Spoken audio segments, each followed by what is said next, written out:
But Fox has not left our story yet.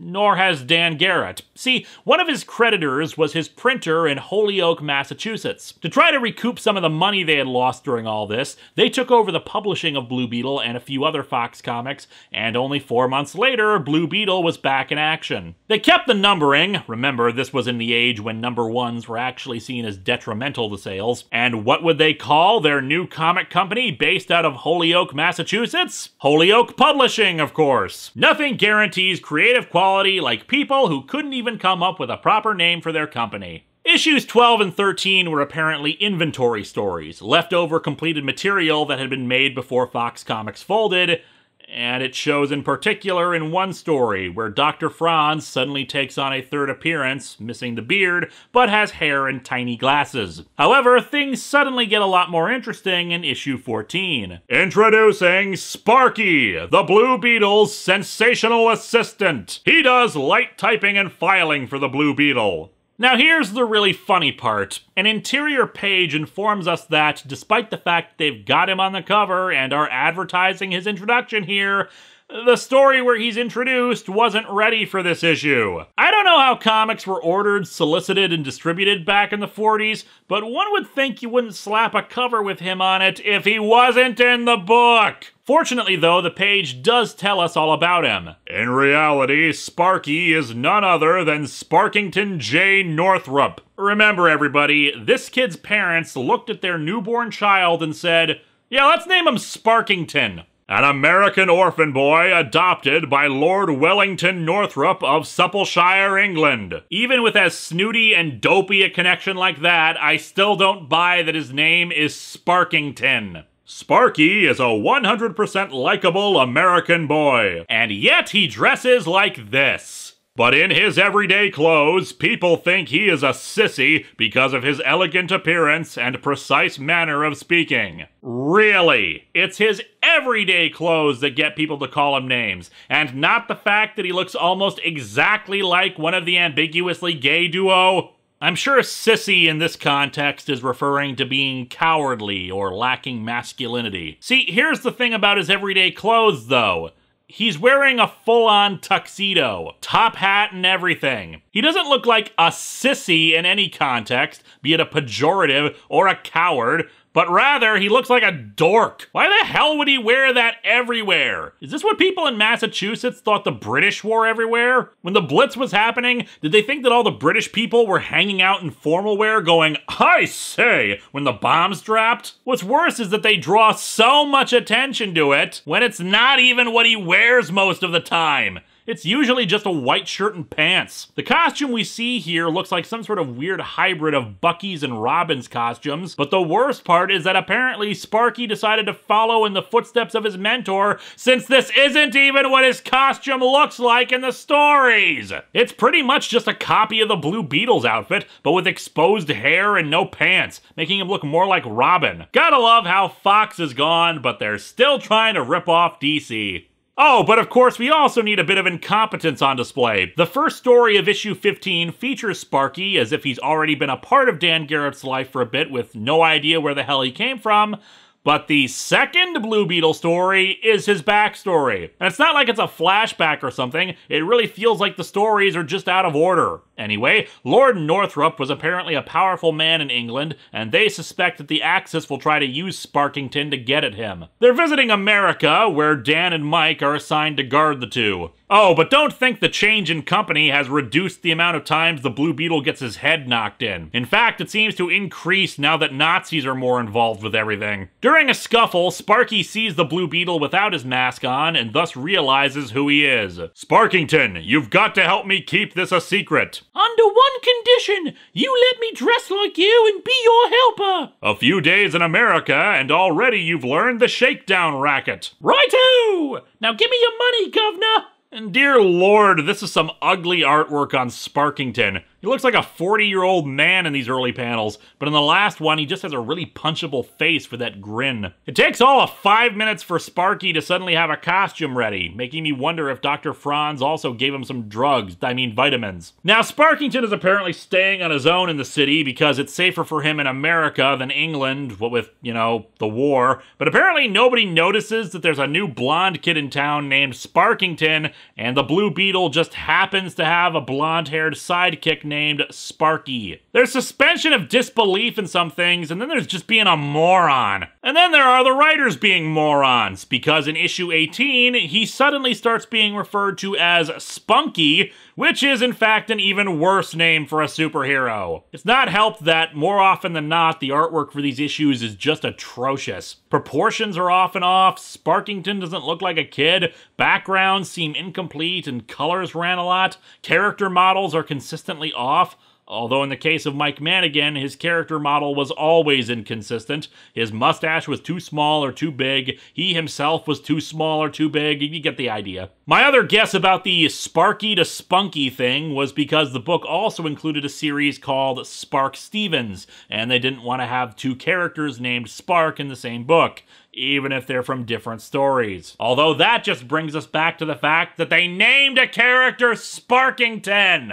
The stories themselves weren't too different overall, just more Nazis and a bit more colorful characters. Some more overt supervillains in weird costumes, others just kind of grotesque monsters. Hell, there's one story where they get sent 200 years into the future for a day, and apparently World War II ended with the world destroyed, I guess. Well, I say World War II, they don't say, just that New York hasn't existed for 200 years since a war destroyed it, and the story takes place in 2142, so there you go. What's funny about that, then, is that it's technically a standard beat the Nazi story without ever mentioning how great America is or how evil the Nazis are, and not telling us to buy war bonds. It's just if we don't beat the Nazis, we'll live in a future where our one city has the goofy name of Waromot.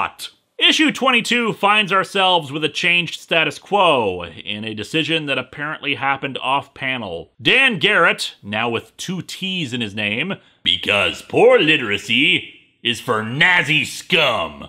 A rookie policeman, who is in reality the famous Blue Beetle, quits the police force and joins up with the U.S. Intelligence Department. See, but now I expect Mike Mannigan to follow him to the Intelligence Department to arrest him, even though he's government-sanctioned. He leaves on an important mission, and things begin to pop up in Naziland. Naziland was always my least favorite Disney World attraction. But yeah, this change happens in one tiny little panel at the bottom where Mike is shocked that he's quitting. And Dan is just like, yep, join up with US Intelligence, bye! We don't even see the reaction of Spunky Von Sparky Pants to this. But the thing is that this story, it is the most awesomely shocking thing ever. Dan is sent into Germany itself to, well, presumably assassinate Hitler, it's not clear. And he sneaks into Hitler's house and, well, behold, as the Blue Beetle watches, an amazing transformation takes place. Hitler's skin turns a glowing red.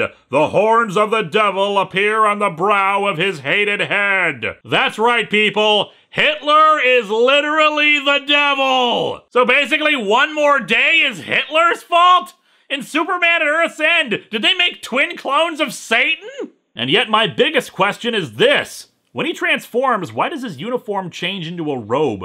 The Blue Beetle reveals himself, and it turns out that the devil's got a glass jaw since one punch knocks Hitler out. Later, he even manages to rip off Hitler's mustache and mail it to a friend of his. Naturally, after that, Dan was given a vacation back home in the second story, where we see that Sparkington, or is it Spunkington now, is basically working as Joan Mason's secretary. But still, hard to top Hitler is the devil and the Blue Beetle stole his mustache. Aside from some adventures in Germany, though, we don't see Sparky very often, and never again in costume. Although, there's another reason for that. In 1944, Victor Fox was back and restarting Fox Feature Syndicate, even getting all his old titles back. He got out of his bankruptcy by agreeing to send a third of the sales of Blue Beetle to his creditors. Blue Beetle was the most popular feature of the returned books anyway, so it made sense. Now, I should note at this point that sadly I am missing several issues for Fox's second run on Blue Beetle,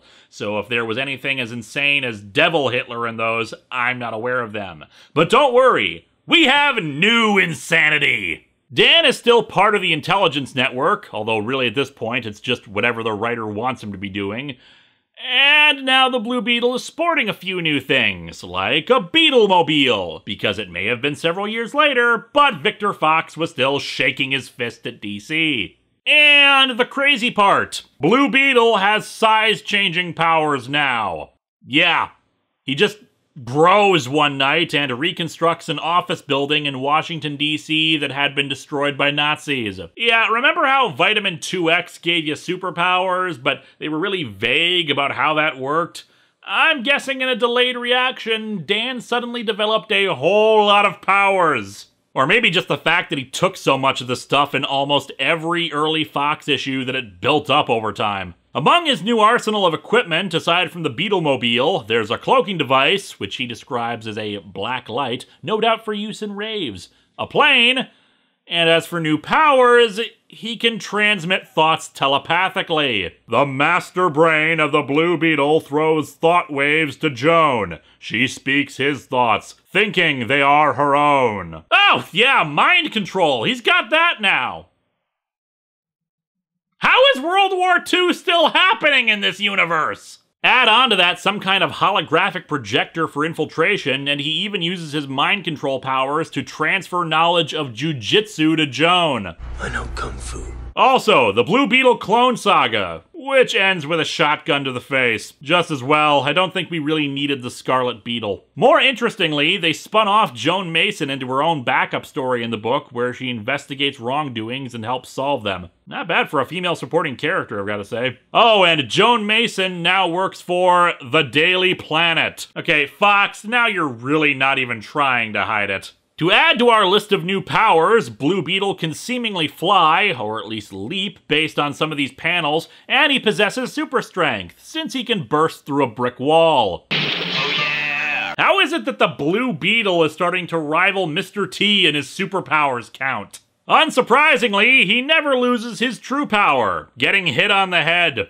Anyway, once the war was over, it was back to criminals, aliens, sea people, and the occasional supervillain. Near the end of the second Fox run, the amount of pages got scaled back from 60 or so to about 36. In addition, they added a feature where the Blue Beetle narrated true crime stories, since, well, that kind of story was on the rise and superhero books were on their way out, as had happened across the industry post-World War II. Hell, even the covers stopped featuring the Blue Beetle in a prominent position, instead pushing the true crime stuff while slapping his face on a pog. The book disappeared for a few years after issue 57 in 1948, returning in 1950 and actually doing decently, even the artwork had a marked improvement, but only lasting 3 more issues before Fox was forced to once again declare bankruptcy. This time he retired and passed away in his sleep due to a coronary thrombosis in 1957. Let us all now drink a cool, refreshing bottle of Cuba Cola in his memory. We're not quite done with Dan Garrett just yet, believe it or not. The character found himself a new home over at Charlton Publishing in the mid-50s. Just one of a great deal of characters and titles acquired by Charlton to be resold since they had a lot of leftover inventory on those books that might make them an easy profit. Charlton was very much about doing things cheaply and efficiently, handle all the parts of creating and printing a comic book completely in-house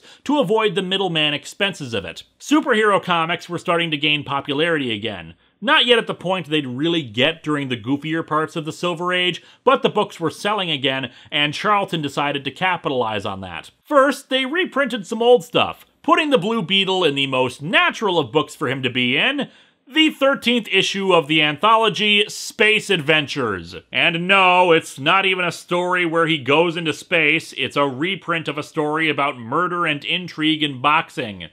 And yet, with hindsight, the Blue Beetle and outer space actually work pretty well together, but we'll get into that in a few weeks. Charlton decided to cancel their horror anthology series called The Thing, no relation to The Thing from Another World, although I do have this wonderful image in my head of the Spiderhead thing from the movie hosting an anthology series, and retitled it The Blue Beetle with issue number 18. Both it and issue 19 were just reprints of Fox Comics, but issue 20 is where they started having new material. It's also a bit of a reboot. Joan Mason started sporting her third hair color, from blonde to black and now red. Mike Manigan was younger and thinner, and while previously almost every Blue Beetle comics introduction had stated Dan Garrett was a rookie cop, this was the first time him being a rookie actually played into things, leading him to unintentionally screw some stuff up. It also has redefined his superpowers again. Dan Garrett, man of 1,000 faces. Because nobody can decide who the hell he is. He had X-ray vision, super strength, flight, super breath, and I'm sure if he had lasted long enough he would have had heat vision and wall repair powers. Because even Charlton respected the tradition with Blue Beetle to rip off Superman. And don't forget the tradition of inconsistencies either. By the end of the 3 new issues of material, it was now Dan Garrett who was a redhead, while Joan had dyed her hair back to blonde. Interestingly, the Blue Beetle was still working with Central Intelligence, despite no war, and his civilian identity being a screw-up. Blue Beetle stayed dormant until 1964. By this point, the Silver Age was in full swing, and superhero books were way back in vogue. While the first Charlton Blue Beetle comics were okay, they didn't really relaunch the character in a significant manner. Dick Giordano, yet another legendary creator to work on the Blue Beetle, was now the head editor and envisioned what was later called the Action Hero line, so named to distinguish them from other Charlton lines like the Fightin' line, which was war stories, or their horror books. Blue Beetle was dusted off, and my earlier joke about the 2 T's in Dan Garrett's name now became a reality, possibly to trademark the character,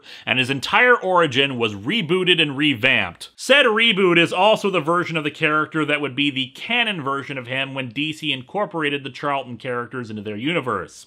So thank you for waiting this friggin' long for me to get to the damn point of all this. Because Charlton was the land where comic book numbering went to die, we had 5 issues of this new version, and then we skipped to issue 50, since Blue Beetle took over the numbering of a different book, Unusual Tales. Which is appropriate, considering the opening story for the rebooted Blue Beetle was The Giant Mummy Who Was Not Dead. Dan Garrett is no longer a police officer, but a pipe-smoking archaeologist invited to explore the tombs of an evil pharaoh called Ka-F-Re by a hot Egyptian woman, who apparently was cast in her role by Alex Proyas. Also, an evil curse on a place from ancient Egypt. Yeah, did the bit already, let's move on. In the tomb, the two discover a blue scarab on Ka-F-Re's tomb, and Dan is immediately given a vision of a pharaoh commanding him to use the Blue Beetle's powers from that scarab to battle evil. I should also note we have yet another costume redesign, although not too significant. A red stripe on the head, and his mask is now a pair of red goggles. Or sunglasses by the look of it. Maybe the Blue Beetle was Cyclops the whole time. Anyway, by yelling out the phrase Kaji Da, Dan Garrett transforms into the Blue Beetle. The scarab grants enhanced strength, flight, and the ability to shoot energy beams from his hands. Also heat vision, but considering he uses it to seal away the giant mummy, who was not dead, I'm calling it wall repair vision. Unfortunately, despite the fact that his Egyptian girlfriend, Lurie, is fully aware of his secret identity and totally wants to see if he shares something with a certain crime lord we've mentioned before, he says his mission of fighting evil has to come first. Hey Dan, I think a more appropriate superhero name for you is Moron Man.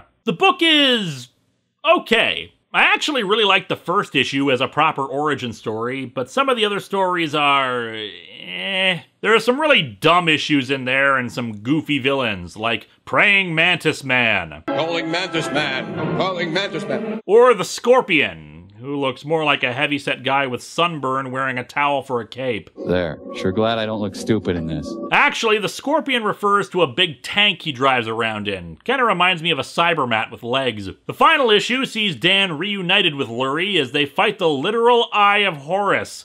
But the story also suggests that there were other bearers of the scarab long ago, since this isn't the first time the Blue Beetle fought it. That will go pretty much unexplored, but it's a neat concept, and it goes to show that they were trying to do something with the story and build up some mythology around it. It even ends with Dan contemplating whether he should just settle down with Lurie. Yes! In fact, it's my headcanon that he did, since we never really did find out who he ended up with. But yeah, he did, and that's for later. Unfortunately, this is the end of the strictly Dan Garrett Blue Beetle stuff. It's been an interesting journey, and it's technically not over yet. But in terms of books strictly about him, this is the turning point. The Charlton versions may have been considered Silver Age creations, but the true Silver Age version of the character is still before us. So what was the ultimate fate of Dan Garrett? Well, come back next week as we continue blue skying with the second Blue Beetle, Ted Kord.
Big dicks must be brought to justice!